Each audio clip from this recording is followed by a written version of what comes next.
Cadic. Merci, Monsieur le Directeur, pour votre présentation et j'ai adoré l'affirmation en conclusion que le danger était déjà dans la place. Vous avez parlé d'absence d'anticipation. Le chef d'état-major des armées, Thierry Burkhardt, nous disait toujours qu'il fallait gagner la guerre avant la guerre. Il est aujourd'hui parti et donc nous observons que nous sommes en fait déjà en guerre. Pourtant, nous persistons à minimiser les attaques cyber, les sabotages, les attaques informationnelles qui cherchent à détruire les démocraties de l'intérieur, aujourd'hui les drones. Il est très difficile de mobiliser une population dans une démocratie pour faire la guerre. L'histoire nous l'a enseigné et nous le voyons encore aujourd'hui. En ne réagissant pas aux attaques hybrides menées contre les pays de l'UE, est-ce que cela ne contribue finalement pas à l'escalade que nous observons sur le sol de l'Union européenne et que nous prétendons vouloir éviter? La meilleure défense n'est-elle pas la surprise? Ne devrions-nous pas, aujourd'hui, démontrer une capacité offensive pour répondre à ces attaques? La dernière déclaration de guerre 1982, c'est les Malouines. Dans un contexte où les attaques ne sont plus uniquement militaires, mais prennent des formes hybrides, cyberattaques, campagnes de désinformation, sabotage, à quel seuil l'État considère-t-il qu'une démocratie est passée de la notion d'hostilité à celle d'état de guerre? En d'autres mots, aujourd'hui, une cyberattaque massive ou une campagne de désinformation étrangère qui peut paralyser une démocratie, pour vous, quand franchit-on la ligne rouge qui transforme une attaque hybride en un acte de guerre? Merci. Il n'y a pas eu beaucoup de déclarations de guerre, mais il y a eu quelques guerres quand même. Monsieur le Directeur, je vous laisse la parole. Merci, Monsieur le Sénateur, pour cette question simple. Bon, je pense que la difficulté que nous avons est très liée à l'analyse que nous avons faite de la Russie. Et cette analyse a été biaisée par le talent diplomatique de la Russie. Et donc le point étant au fond, ils vont revenir à la raison.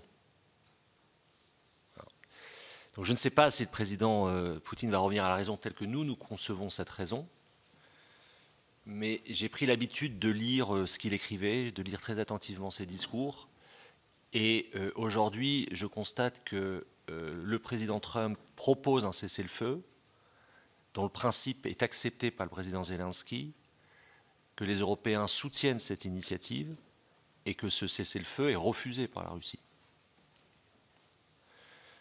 La réalité du moment, c'est ça.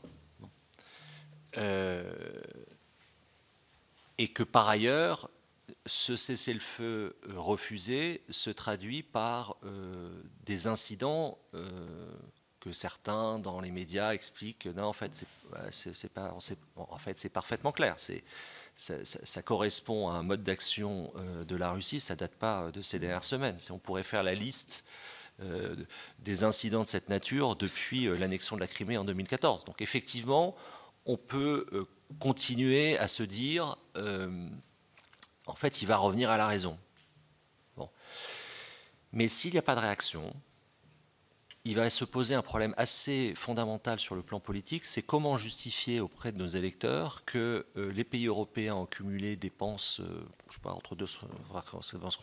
on va dire 300 milliards d'euros par an, ont des armées professionnelles avec à peu près 1 200 000 hommes sous les drapeaux, et voient leur espace aérien violé de manière répétée, ou voient des drones tomber de plus en plus fréquemment dans leur campagne. Je pense que ça va être très difficile.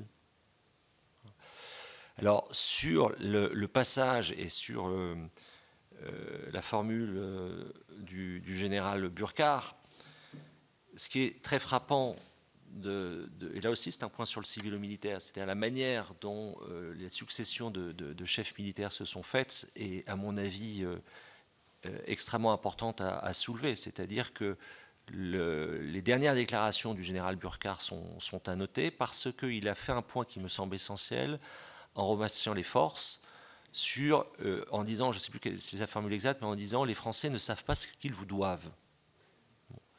Et je pense qu'il a entièrement raison. Ensuite, l'appréciation du passage quand passe-t-on d'une attaque hybride à une situation de guerre, très franchement, ce n'est pas à moi de répondre, c'est une décision éminemment politique. Donc c'est au chef de l'État, chef des armées, en lien avec le Parlement, d'apprécier cette situation. Mais je n'ai pas la possibilité aujourd'hui de vous dire telle action type cyber de telle envergure ferait que nous serions en situation de guerre. C'est pas du tout à moi d'indiquer ce genre de définition politique qui effectivement ensuite engage le destin de la nation.